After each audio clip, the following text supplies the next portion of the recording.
Bom dia, professor Lucilo Macedo, dia 4 de novembro de 2020, a turma do quinto semestre matutino da Faculdade FACIP, Cuiabá. Então, hoje nós vamos iniciar a vista de prova da nossa N2. Na sequência, já vamos também dar início ao tema prisões, né? Vamos iniciar as prisões do Código de Processo Penal e ficaremos aí, provavelmente, até a última semana de aula estudando prisões e terminando prisões juntamente com fiança, liberdade provisória, inclusive após a mudança do Código de Processo Penal, tá bom? Então vamos lá, vamos fazer a vista de prova bem rapidinho. As questões elas estão bem misturadas no Código de Processo, na prova de vocês, né? Não segue a ordem, mas vamos lá, se vocês tiverem a prova aí, só para a gente ver se está correto ou não. Uma das questões ela falava bem assim: em relação às testemunhas, né, é correto afirmar que, eu já vou comentando, quando eu falo testemunhas de acusação, testemunhas de defesa, inclusive as chamadas testemunhas do juízo, né, aquela que o magistrado, conforme o Código de Processo Penal, ele poderá ouvi-las, né, então o magistrado pode ouvir outras testemunhas. Então vamos lá. Marque a alternativa correta, né? As pessoas impossibilitadas em depor serão dispensadas. Jamais, né? O Código de Processo Penal prevê que as pessoas impossibilitadas, as testemunhas impossibilitadas, o magistrado poderá ir até o local, né, para poder realizar a sua oitiva, né? A colher as suas declarações. Então não é essa correta. B. Caso o juiz reconhecer que alguma testemunha fez a afirmação falsa, determinará novo depoimento em até 15 dias sob pena de prisão. O Código de Processo Penal não fala isso. Ele não fala que determinar novo depoimento, muito menos o prazo para que isso possa acontecer. Letra C. As pessoas com dever de sigilo estarão obrigadas a depor. Pelo contrário, o Código de Processo Penal estabelece que as pessoas com dever de sigilo não podem, né, não podem depor. Aí tem lá uma exceção, salvo se desobrigadas pelas partes quiserem, né, depor, né? A outra alternativa era: o juiz, quando julgar necessário, poderá ouvir outras testemunhas além das indicadas pelas partes, né? Esta é a alternativa correta, né? O Código de Processo Penal traz essa previsão. O fundamento doutrinário é que justamente essas testemunhas do juízo, o juiz pode justamente ouvir essas testemunhas, né, amparado com fulcro aí, né, no próprio Código de Processo Penal, inclusive pelo fato de que na própria doutrina ela traz uma situação em que o magistrado ele vigora o valor das provas, né, ele valora estas provas em decorrência do princípio do livre convencimento motivado. Então, esse livre convencimento do magistrado, ele pode, inclusive, né, requerer que novas provas possam acontecer, inclusive as provas testemunhais. Era essa a alternativa correta, tudo bem? Assim que vocês tiverem alguma dúvida, podem me indagar a qualquer momento. A outra alternativa: a testemunha sempre poderá recusar prestar suas declarações em juízo na fase policial? Sempre, né? Jamais. Então, tome muito cuidado quando a alternativa fala jamais, sempre, com exceção, exceto, né? Então, a alternativa correta nesta pergunta: o juiz, quando julgar necessário, poderá ouvir outras testemunhas, chamada aí as testemunhas do juízo. Maravilha? Pode me interromper a qualquer momento, sem cerimônia. Vamos mais. Assinale a alternativa correta em relação à figura do assistente. Né? Colegas, o assistente de acusação, né? O assistente de acusação, aquela em que a vítima poderá, então, né, trazer a figura do assistente de acusação. Vamos lá ver o que ela pode fazer, vamos ver se está correto aí. Bom, não poderá recorrer e arrolar testemunhas. Não poderá recorrer e arrolar testemunhas. É isso que diz o Código de Processo Penal? Ele não pode recorrer? Não, ele pode recorrer, né? Ele pode recorrer sim. B. As provas produzidas pelo assistente de acusação dependerão obrigatoriamente da aceitação do membro do Ministério Público? Negativo, né? Não depende da aceitação do membro do Ministério Público. C. O Ministério Público será ouvido sobre sua aceitação? Opa! O Código de Processo Penal fala isso, né? Fala que não é o Ministério Público que determina, Ou seja, não cabe a ele determinar. Agora cabe ao Ministério Público, né, ser ouvido se aceita ou não e justificar, né, os motivos de sua aceitação ou de sua não aceitação. Então, essa era uma alternativa correta. Vamos ver as demais, se tem alguma outra correta. Ao assistente de acusação não será permitido apresentar provas, pelo contrário, ele pode apresentar provas, né? Vamos mais uma. Do despacho que admitir ou não o assistente, caberá recurso, devendo, entretanto, constar nos autos o pedido da decisão. Não, né? O próprio texto do Código de Processo Penal determina que não caberá recurso. Porém, em nossas aulas, nós esclarecemos o que e fizemos uma observação importante. Embora não caiba recurso, né, pode ensejar um mandado de segurança. Só que o mandado de segurança, ele não é um recurso, né? Ele é um remédio constitucional, né? Nós vimos isso? Ele está lá na Constituição. É uma medida, então, que está prevista no texto constitucional. Porém, o próprio Código de Processo Penal, ele determina que não cabe recurso. O mandado de segurança não é um recurso, é um remédio constitucional. Então, a resposta correta ao assistente, ao Ministério Público, será ouvido sobre sua aceitação. Tudo bem? Tranquilos? Nenhuma indagação, nenhuma dúvida? Me interrompam aí a qualquer momento que acharem por bem necessário, tá? Vamos mais uma. Em conformidade com o Código de Processo Penal, marque a alternativa correta, né? Em conformidade com o CPP, marque a alternativa correta. A ordem de busca e apreensão não tem a finalidade de conduzir coercitivamente a testemunha. Veja bem, a ordem de busca e apreensão não tem a finalidade de conduzir coercitivamente a testemunha. Eu vou acabar mudando o gabarito. Essa questão, na verdade, ela foi dada como incorreta, né? Eu peço aí excusas a vocês. Na verdade, essa questão está correta, né? Eu imprimi uma prova aqui, né? Eu imprimi uma prova. Então, eu vou dar um exemplo aqui, né? Eu tô com a prova do seu Deolindo aqui, tá, seu Deolindo? Então, na sua prova, senhor Deolindo, o senhor marcou, né, essa alternativa como correta e a questão lhe deu como equivocada, errada, né? Errada, né? Então, na verdade, essa questão eu vou considerar essa questão, essa alternativa, ela está correta, tá? Então, essa questão provavelmente ela vai ter duas alternativas corretas que nós vamos identificar, tá bom? Então, essa alternativa ela está correta. Não fiquem preocupados que vocês não serão prejudicados dessa forma. Próxima alternativa. O cumprimento da ordem de busca e apreensão em domiciliar demanda obrigatoriamente a apresentação de mandado no local da diligência. Essa também está correta. Ele tem que apresentar, né, o mandado no local da diligência, sob pena de nulidade. Sob pena de nulidade, né? Então, sob pena de nulidade do ato processual, daquele ato que está sendo cumprido. Então, essas duas alternativas eu vou considerar, não vou deixar que vocês fiquem prejudicados aí por esta correção, tá bom? Vamos mais. Não podem servir como testemunhas os doentes e deficientes mentais e os menores de 18 anos. A questão teve um problema aí. Ela colocou menores de 18 anos. E, na verdade, o próprio Código de Processo Penal, ele fala menores de 14 anos. Então, essa daí, ela está equivocada, né?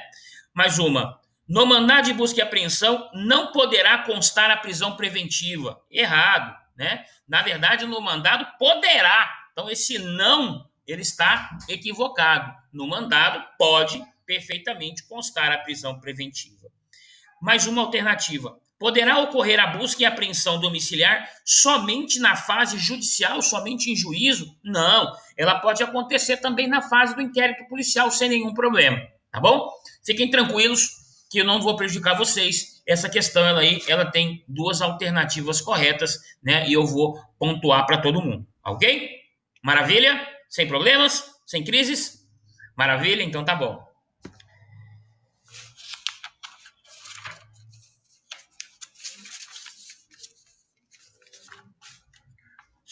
Vou primeiro resolver todas as objetivas, depois eu volto nas questões abertas, tá bom? Mais uma questão objetiva. Assinale a alternativa correta conforme o Código de Processo Penal. As perguntas somente serão formuladas pelo juiz à testemunha. As perguntas somente serão formuladas pelo juiz à testemunha? Jamais, né? Somente pelo juiz? Jamais, né? Tá errado isso daí. B. Se o juiz verificar que a presença da vítima poderá causar temor à testemunha, vítima não. Se a presença do acusado causar temor à testemunha. Então essa questão ela está errada. Eu quero a correta, né? Então não é a presença da vítima, é a presença do acusado. A vítima já sofreu todas as agressões possíveis, né? Mais uma alternativa. A testemunha que morar fora da jurisdição do juiz será inquirida pelo juiz da ocorrência do crime. Errado. Será inquirida, será ouvida pelo juízo em que ela residir, em que ela morar. Será expedida, então, uma carta precatória, né? O juiz que ocorreu o crime é chamado de juízo deprecante, ele depreca, ele determina que seja, então, expedida uma carta precatória para o outro juízo, chamado de juízo deprecado, para que ele, então, possa, então, ouvir essa testemunha, ok? As cartas precatórias somente serão expedidas se demonstrada previamente sua imprescindibilidade e arcará a parte contrária com o custo do envio. Olha o equívoco da questão. Ele não fala, não é carta precatória que tem que demonstrar a imprescindibilidade e arcar a parte com os custos do envio. É a carta rogatória, né? É aquela carta que ela será enviada para outro país, né, que não seja o Brasil. Então a questão trouxe de forma equivocada, fala em carta precatória, não é precatória, mas sim rogatória, ok? Outra alternativa, essa alternativa é a alternativa correta, segundo o texto do Código de Processo Penal, espero que todos tenham acertado. O vice-presidente da República poderá optar pela prestação de depoimento por escrito, caso em que as perguntas formuladas pelas partes e deferidas pelo juiz lhe serão transmitidas por ofício, questão na íntegra, né, trazida pelo Código de Processo Penal. Essa, então, seria a alternativa correta. Espero que todos tenham aí acertado a questão. Tudo bem? Sem nenhum comentário? Não?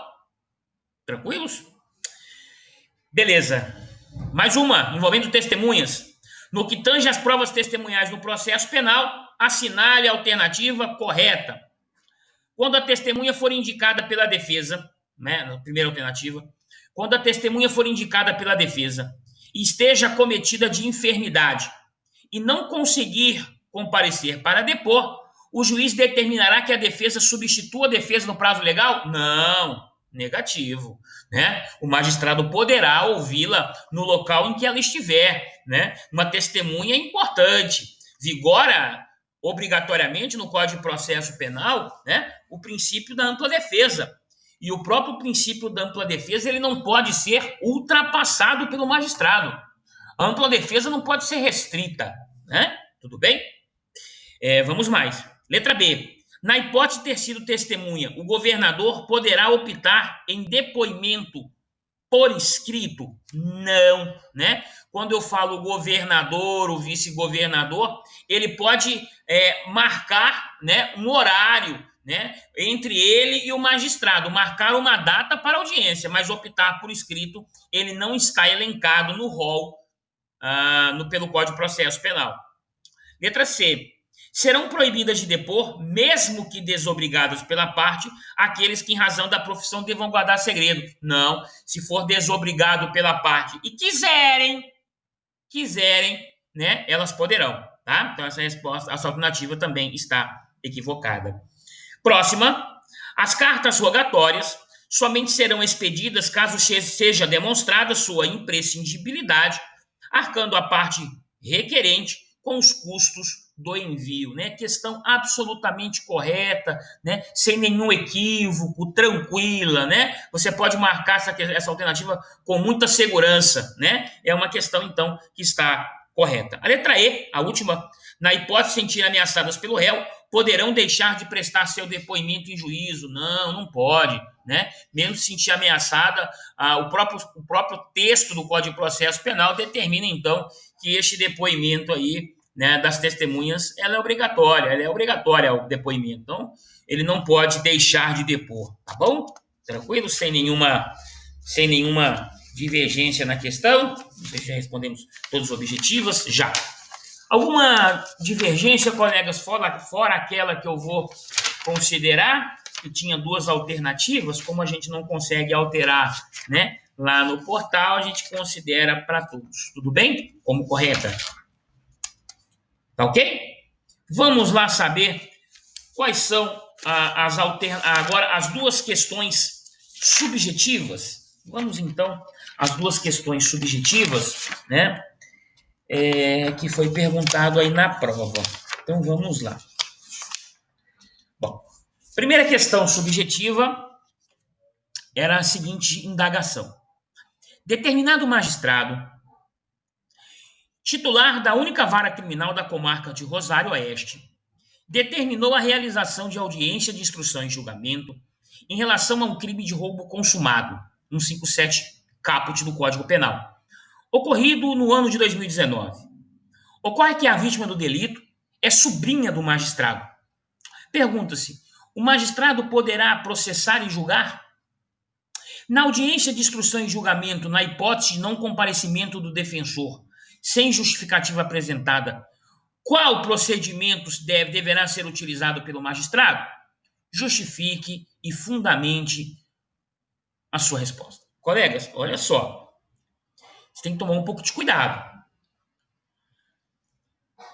Essa resposta, ela tem que ser embasada pelo Código de Processo Penal. Então, vamos ter um pouquinho de cuidado. Eu preciso, então, trazer pelo Código de Processo Penal, se isso é um impedimento ou isso é uma suspeição, né? Então, o próprio Código de Processo Penal, ele vai demonstrar se isso é uma situação de impedimento ou isso é uma situação de suspeição. Vamos lá, né? Então, vamos perguntar. A vítima do delito é sobrinha do magistrado. Ele pode julgar? A vítima é sobrinha do magistrado. Ela é parte. Não. Né? Ele não pode julgar. Agora, a pergunta é: o seu fundamento não pode ser no Código de Processo Civil. O Código de Processo Civil tem lá a questão do impedimento e da suspeição dele. No Código de Processo Penal, você tem que saber: isso é impedimento? Isso é impedimento ou isso é suspeição? Vamos lá, então, no texto do Código de Processo Penal, né? Bastava que você desse uma olhada no próprio texto, né, do Código de Processo Penal para saber se isso é impedimento ou se isso é uma suspeição. Primeiro vamos olhar a questão do impedimento. 252 do Código de Processo Penal comigo. O juiz não poderá exercer a jurisdição no processo em que. Então vamos lá. No processo em que, né? E ele traz aqui quatro situações que nós vamos entender. Olha o inciso 1. Tiver funcionado seu cônjuge ou parente, né, até o 3º grau, inclusive como defensor ou advogado, órgão do Ministério Público, autoridade judicial ou perito, né? Ele não fala aqui a vítima. Agora, vamos mais um pouquinho à frente e vamos ao artigo 254. O juiz dar-se-á por suspeito. Então, impedimento já vimos aqui que não temos. Vamos ver a questão da suspeição. O juiz dar-se-á por suspeito e, se não o fizer, poderá ser recusado por qualquer das partes. Vamos ver se é suspeição. Inciso de número 1. Se for amigo íntimo ou inimigo capital de qualquer das partes, não é o caso. Se ele, seu cônjuge, ascendente ou descendente, estiver respondendo processo análogo, não é o caso. Se ele, seu cônjuge ou parente consanguíneo ou afim até o 3º grau, inclusive, sustentar demanda ou responder a processo que tenha que ser julgado por qualquer das partes. Então, veja só, neste caso, é importante que vocês entendam que estamos diante de um parentesco aqui, e este parentesco aqui, conforme o Código de Processo Penal, ele não poderá julgar. Então, o próprio artigo 254, ele veda, né? Ele veda o quê? Ele veda essa participação. A grande pergunta da questão é: eu vou entender essa resposta como suspeição do artigo 254 ou vou entender como impedimento do artigo 252? Ou seja, isso é impedimento ou isso é suspeição? Porque o próprio 252, no seu inciso de número 4, ele diz assim: ele próprio ou seu cônjuge ou parente consanguíneo ou afim em linha reta ou colateral até o terceiro grau for parte ou diretamente interessado no feito. E eu gostaria de ouvir os colegas, né? Que os colegas entenderam que isso é o impedimento do artigo 252, com fulcro no inciso de número 4, ou isto é uma suspeição com fulcro no artigo 254 do Código de Processo Penal? O que vocês marcaram? Doutor, eu acho que é o item 4 do 252. Alguém tem posicionamento divergente do nosso colega Enoel? Alguém, porventura, entendeu o que seria suspeição? Espero que não. Espero, sinceramente, que não tenham entendido em desacordo com o entendimento do nosso colega Enoel. Por quê, professor? Por que o nosso colega Enoel está correto em não ter assinalado a suspeição? Porque, na verdade, quando ele, Enoel está correto, quando ele menciona no inciso 4 que ele fala parte, ele demonstra obrigatoriamente que o magistrado não poderá julgar. Então, colegas, na verdade, você jamais poderia ter respondido esta questão com fundamento no Código de Processo Civil. Então, o fundamento dessa questão aqui é com base no Código de Processo Penal, é o impedimento do artigo 252 do CPP. Então, não é suspeição, tá? Segunda pergunta do próprio texto, ele fala assim: professor, se o magistrado, se na audiência não tiver comparecido o defensor sem justificativa, qual procedimento deverá utilizar o magistrado? O magistrado deverá nomear um defensor para o ato. Não é isso que diz o texto do Código de Processo Penal?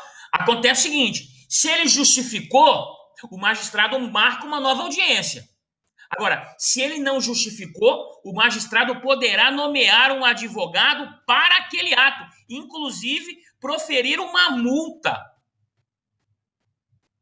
Ok? Isso é o justifique e fundamente, a resposta justificada e fundamentada da questão. Show de bola? Alguma indagação? Não? Show de bola. Maravilha. A outra questão subjetiva, eram duas, né? Estava no texto do Código de Processo Penal, bastava ter atenção, né? Que ela ia descrever justamente todos os seus requisitos. Perguntava: em quais hipóteses a busca pessoal poderá ocorrer? Segunda pergunta: dependerá de ordem judicial para seu cumprimento? Tem prazo?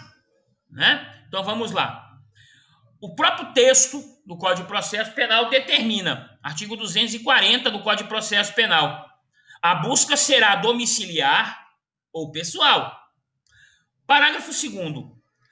Proceder-se-á à busca pessoal quando houver fundada suspeita de que alguém oculte ou consiga a arma proibida ou objetos elencados nas letras B a F, né? E letra H do parágrafo anterior. Maravilha, não precisava você transcrever, bastava você me indicar o teor do artigo 240 em seu parágrafo 2º. Agora, vamos à segunda pergunta. Depende de ordem judicial? Vamos lá. Olha o que diz o artigo 244. A busca pessoal independerá de mandado. No caso de prisão, quando houver fundada suspeita de que a pessoa esteja em posse de arma proibida ou de objetos ou papéis que constituam corpo de delito, ou quando a medida for determinada no curso de busca domiciliar. Então, as duas respostas, elas estão amparadas no artigo 240, parágrafo 2º, e no artigo 244 do Código de Processo Penal. Show de bola, colegas? Maravilha? Então tá bom.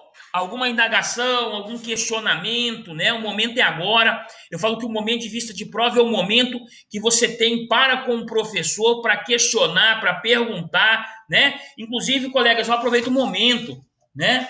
A gente elabora, enquanto professor, elabora uma prova e, sinceramente, a gente, quando elabora uma prova, eu nunca fiz essa pergunta a vocês, eu vou fazer agora. A gente elabora uma prova e eu não tenho o intuito de elaborar uma prova, não é nem elaborar uma prova fácil ou uma prova difícil ou uma prova média. É uma prova para que realmente ela possa ser um extrato das nossas aulas. Uma prova para que seja realmente se vocês estão entendendo ou não o assunto. Tudo bem que o momento atual é outro. Você pode fazer consulta na internet, enfim. Eu não estou muito preocupado com isso. A minha grande preocupação é saber se vocês realmente entenderam o conteúdo e a prova é um extrato disso, né? Então, eu até peço a vocês sugestões. Nós teremos uma próxima prova agora na N3, que começa lá no dia 30 de novembro.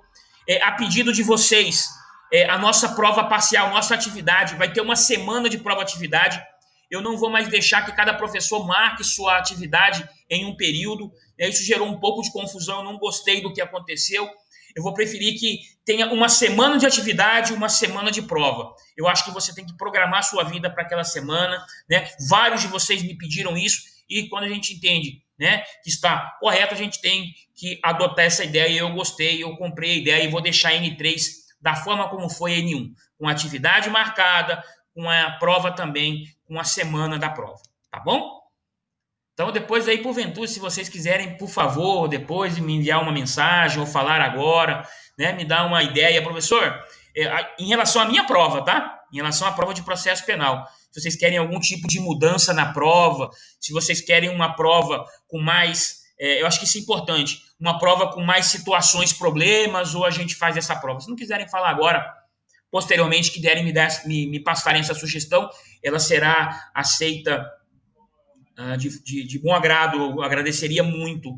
A gente tem que melhorar a cada momento, a cada aula, tá bom? Se não quiserem falar agora, podem falar depois aí no meu privado ou no grupo, da forma como entenderem melhor em relação à minha prova, tá? Em relação ao processo penal 2. Joia?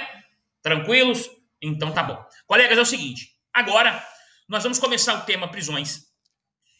E para começar a falar de prisões, para começar o assunto, nós sabemos que nós temos a prisão em flagrante, a prisão preventiva.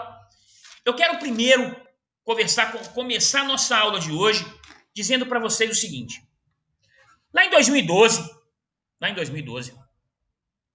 surge, não sei se vocês lembram desse assunto, surgem as chamadas medidas cautelares diversas da prisão. E essas medidas cautelares diversas da prisão, elas surgem com uma única intenção, com um único fundamento. Para que a pessoa deixe de estar num regime fechado,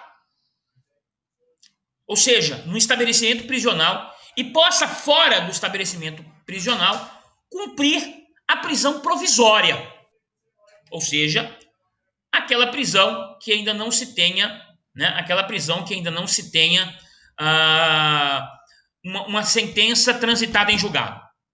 Ok? Então vamos lá. Bom, por que é importante estudarmos as medidas cautelares diversas da prisão? Porque muitas vezes o juiz utiliza essas medidas cautelares para que substitua a prisão preventiva. Então esse momento da aula é muito importante. Então, por favor, me acompanhe no Código de Processo Penal. A gente espera que muitos de vocês aí, se muitos de vocês entrarem na vida profissional, na advocacia, vão precisar conhecer muito bem, por mais que não queiram exercer a advocacia criminal, vão precisar disso aqui para numa prova de concurso público, no exame da OAB, eles geralmente perguntam aqui. As medidas cautelares começam no artigo 282 e elas vão aí até o artigo 300. Então, 282, elas vão até o artigo 300. Então, vamos primeiro aprender o que são as medidas cautelares diversas da prisão e depois vamos entender as prisões. O artigo 282 do Código de Processo Penal, ele diz assim: as medidas cautelares previstas neste título deverão ser aplicadas observando-se. Então vamos entender. Professor, a regra é a liberdade. A exceção é a prisão. A regra é a liberdade. A exceção é a prisão. Então, a medida cautelar será cabível. Então, primeiro vamos entender quando e depois vamos ver quais são as medidas cautelares diversas da prisão. Fundamento para o decreto, para o reconhecimento de uma medida cautelar diversa da prisão, segundo 282. Primeiro, necessidade para aplicação da lei penal, para a investigação ou a instrução criminal e nos casos expressamente previstos para evitar a prática de infrações penais. Primeiro requisito. Para a necessidade para a aplicação da lei penal, para a investigação ou para a instrução criminal. 2. Quando houver a adequação da medida à gravidade do crime, circunstâncias do fato e condições pessoais do indiciado ou do acusado. Então significa dizer, colegas, que não é sempre, que não é uma regra obrigatória que eu sempre vou aplicar uma medida cautelar diversa da prisão. Eu preciso que esses dois requisitos sejam entendidos e aplicados cumulativamente, ou seja, eu preciso ter a necessidade e eu preciso ter a adequação da medida aplicada à gravidade do delito. Então, é uma regra obrigatória? Jamais. Um delito extremamente grave. Um delito que eu não posso utilizar porque ele vai fugir. Jamais eu vou aplicar a medida cautelar. Como muitos falaram, a medida cautelar serviu, ela nasceu para esvaziar as prisões. Foi uma peneira. Negativo. Negativa, não surgiu com esta finalidade, tá? Os demais parágrafos, eles vêm trazendo, né, acerca das medidas cautelares. Por exemplo, quem decreta uma medida cautelar diversa da prisão, obrigatoriamente, ela é decretada pelo juiz. Importante, né? Ela é decretada pelo juiz e essa decretação pode ser de ofício por ele ou a requerimento das partes, né? Ou quando no curso da investigação criminal, por representação da autoridade policial ou por requerimento do Ministério Público. Está isso contido no 282, parágrafo 2º. Então, quem decreta a medida cautelar é sempre o juiz, de ofício, ou, né, a pedido das partes, ou a requerimento do delegado de polícia, a representação do delegado de polícia ou requerimento pelo membro do Ministério Público. Ok? Maravilha. É importante que, para preservar aqui também a vítima, né, é interessante que o Código de Processo Penal ele traz realmente uma grande proteção. E ele traz no parágrafo 3º, ressalvados os casos de urgências ou de perigo de ineficácia da medida, o juiz, ao receber o pedido da medida cautelar, determinará a intimação da parte contrária, acompanhada de cópia de requerimento e das peças necessárias, permanecendo os autos em juízo. Importante observar também que já veremos quais são as medidas cautelares. Uma vez as medidas cautelares reconhecidas e aplicadas pelo magistrado, se ele descumprir as medidas, o magistrado revoga, ou mesmo o magistrado poderá substituir as medidas. Não está tendo eficácia, ele pode substituir a medida por outra, né? É importante que ele pode também revogar a medida, né? Como da mesma forma decretar novamente. Isso o próprio texto nos traz. Quando eu falo a prisão preventiva, o parágrafo 6º nos traz o seguinte: a prisão preventiva será determinada quando não for cabível a sua substituição por outra medida cautelar diversa da prisão. Então, colegas, olha só, se não tiver jeito, se não tiver cabimento a medida cautelar diversa da prisão, eu não tenho alternativa, né? Eu tenho que realmente decretar a prisão preventiva, tá ok? Tranquilos? Então vamos mais. Quais são as medidas cautelares diversas da prisão? Tá? Vamos entender quais são as medidas cautelares diversas da prisão. Tá? Colega, deixa eu só fechar uma porta aqui rapidinho.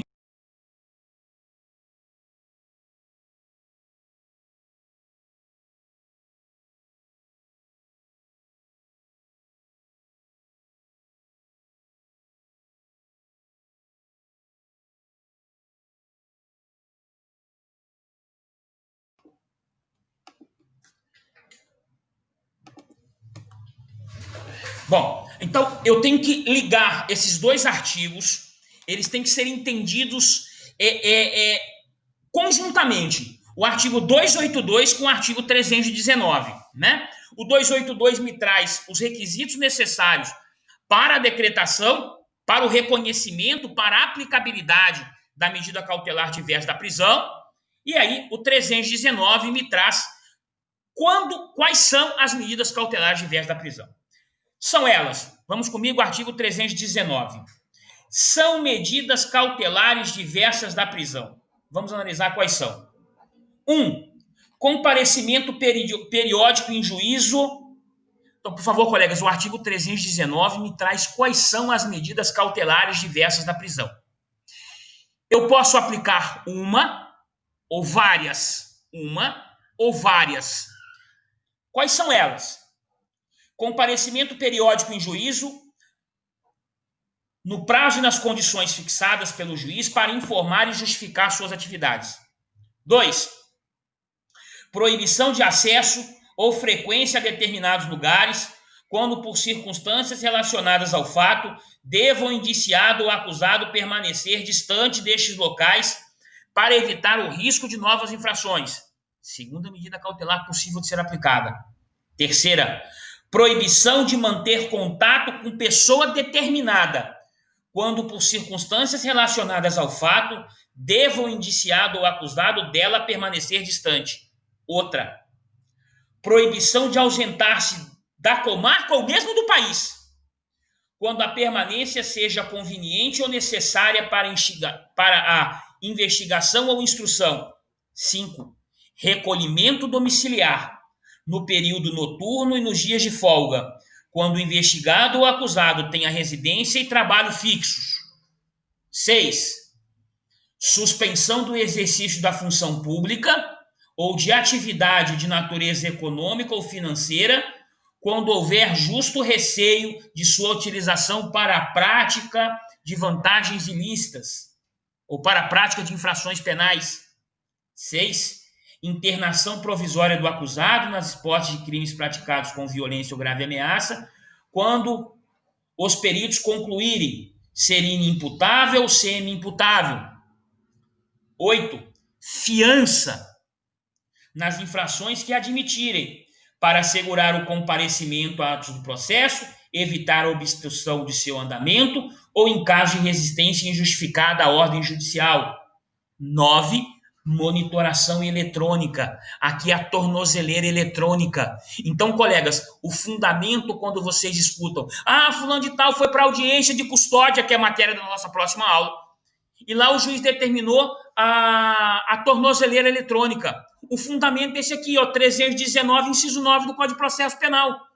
Então o magistrado pode aplicar uma só ou várias, 2, 3, 4, quantas ele entender necessário para que ele então possa não ficar preso preventivamente e possa receber uma medida cautelar diversa da prisão, devendo lembrar os colegas que os dois requisitos lá do artigo 282 devem ser reconhecidos cumulativamente. Então, tudo isso aqui é decidido na própria audiência de custódia, né? E ele vai falando um pouquinho mais com vocês, olhem só, né? O próprio 282, 283, ele vai trazendo realmente toda a situação envolvendo a medida cautelar diversa da prisão. Vamos a algumas, olha só. Olha o 283. Ninguém poderá ser preso senão em flagrante delito. 283. Ninguém poderá ser preso senão em flagrante delito ou por ordem escrita e fundamentada da autoridade judiciária competente, em decorrência de sentença condenatória transitada em julgado ou curso da investigação ou do processo, em virtude de prisão temporária ou prisão preventiva. O 283 me traz toda a possibilidade, todas as possibilidades, em que eu posso, então, ser retirado do meu bem maior, a minha liberdade. Ou seja, que eu fique preso.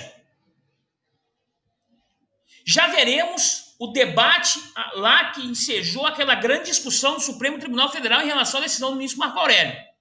Mas então a prisão aqui decorre de uma prisão em flagrante, decorre de uma prisão preventiva, decorre de uma sentença condenatória transitada em julgado, ou decorre de uma prisão temporária. Por isso temos que estudar todas, tá? Vamos mais. O 283, parágrafo 1º, ele vem definindo a medida cautelar prevista. Ela pode ser aplicada de forma isolada, ela pode ser aplicada de forma acumulativa ou, alternativamente, combinada pena privativa de liberdade, toda vez que acontecer uma pena privativa de liberdade, né? A prisão ela pode ser efetuada a qualquer dia e a qualquer hora, respeitadas as restrições relativas à inviolabilidade do domicílio. Devemos, então, entender e chamar o artigo 5º da Constituição Federal, dizendo, realmente, todos podem ser presos em flagrante, porém, para que aconteça, para que uma pessoa possa adentrar em minha residência, só pode acontecer se for em ato de flagrante, ou seja, para prestar socorro, né? Algum crime estiver acontecendo para dar cumprimento a um ato flagrancial, se estiver acontecendo algum desastre ou para prestar socorro, ou durante o dia, se houver ordem judicial ou se houver consentimento do proprietário daquela residência, porque o texto constitucional ele nos ensina que a casa é asilo inviolável, ninguém nela podendo permanecer ou entrar, senão por consentimento, por autorização expressa do proprietário da residência. Tudo bem? Colegas, alguma dúvida até aqui?